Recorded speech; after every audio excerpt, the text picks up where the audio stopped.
Let us try to understand what is meant by standard cell characterization. If you see here, these are the two tools that we use. First one is Cadence Liberate, and next one is Synopsys SiliconSmart. And we got an updated version for it, which is called as PrimeLib, which is also same as SiliconSmart, but it is an updated version. So this is all about the tools that we are going to use in standard cell characterization. That is Liberate from Cadence and SiliconSmart or PrimeLib from Synopsys. Now let us see the introduction part. So coming to introduction, cell library characterization is a process of analyzing a circuit using static and dynamic methods to generate models suitable for chip implementation flows. It is a combination of stimulus application, circuit simulation, and parameter measurement. Standard cell characterization refers to the process of compiling data about the behavior of standard cells. Just knowing the logical function of a cell is not sufficient to build functional electrical circuits. So if you want to understand in detail about these three, that is stimulus application, circuit simulation, and parameter measurement, it will be more clear when we go to the upcoming slides. So there are more aspects to be considered. For example, the speed of a single cell will influence the speed of the full circuit, such as power used by a single cell can influence the total power. Further, the speed as well as power might be influenced by the output load. Standard cell characterization aims at collecting this sort of information. A typical cell design flow goes through the following steps. So these are the three important steps that you need to remember. So coming to the first one, that is creation and optimization of cell circuits. Next one is design, optimization and verification of cell layout. Coming to the third point, it is library characterization and creation of additional views. So it involves three steps. First is we need to design the circuit. So first we will do designing. After that, for the designed circuit, we will draw the layout. Then we will extract the netlist. Then only we will perform characterization. So these are the three steps which you need to remember in order to understand standard cell characterization. Now it will be more clear if you simply understand the simplified cell design flow. So here PDK stands for process design kits, and some design rules will be there followed by spice models. So better go through PDK, which is meant by process design kits. You need to know about what does a PDK contains. It contains simply the design rules, it contains the spice models, and it contains the model files. And first, in order to draw any circuit diagram, we need some specification. Suppose, let us take one simple example called as an NAND gate. So I want to design NAND gate. So for that, I'm drawing circuit diagram. So in order to draw the circuit diagram, we need to know about CMOS schematics. So we are going to design NAND gate. You need to know how to draw the CMOS diagram for this particular NAND gate. So first, draw the circuit diagram, and for the drawn circuit diagram, we can export netlist, that is called as CDL, which is called as circuit description language. C stands for circuit, D stands for description, L stands for language. Next, for the drawn schematic, I mean here we are drawing CMOS NAND gate. So for this CMOS NAND gate, after designing, we will perform some set of simulations to check whether the functionality is correct or not. So once its functionality is clean, then only we will go for drawing the layout. So next step is drawing the layout. So layout will be drawn by following some of the design rules. So if you are a beginner, better start with 180 nanometer PDK. If not, you can go for 90 nanometer PDK. If not, you can go for 45 nanometer PDK.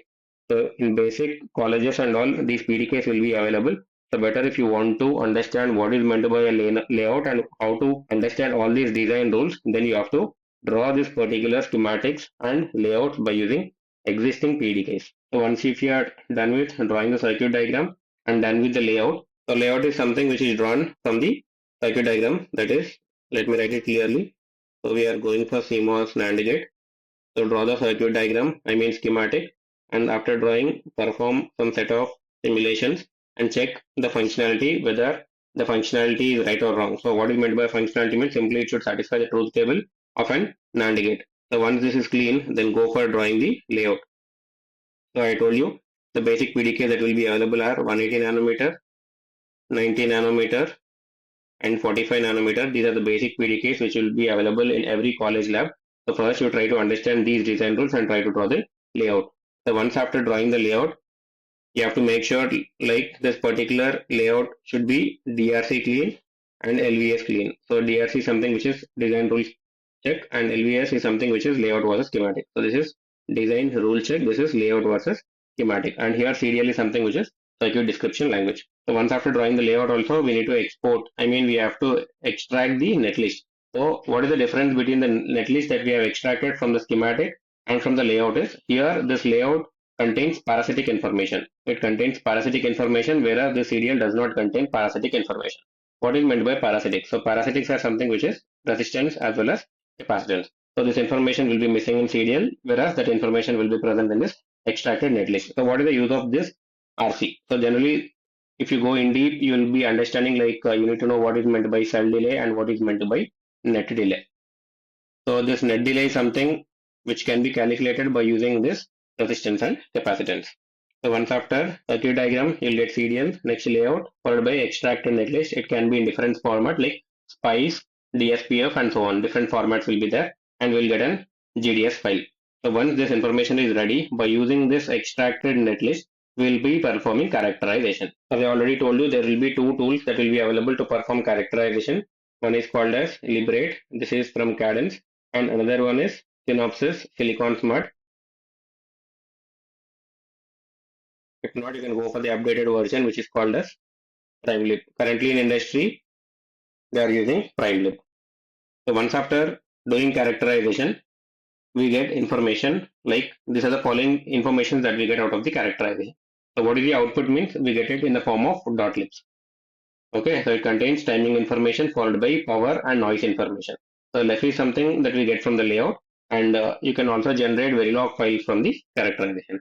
So this is a simplified flow about what we do exactly in the standard cell characterization. So let's summarize. We get the PDKs, which is design rules followed by SPICE models.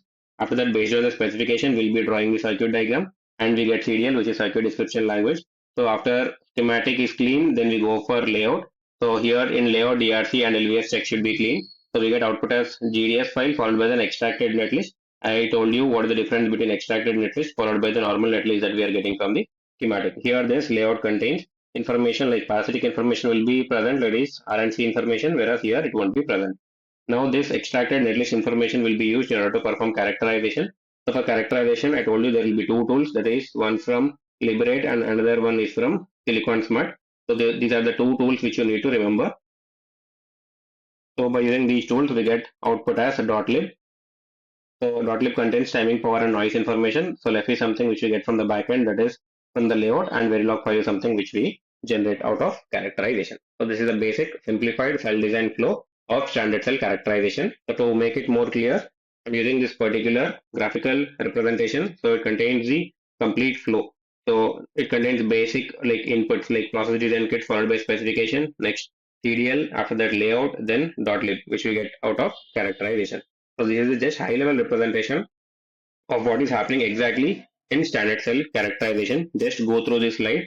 I will make it more clear in the upcoming slides, like what is meant by this NLDM, what is CCS, what is CCSN, and all.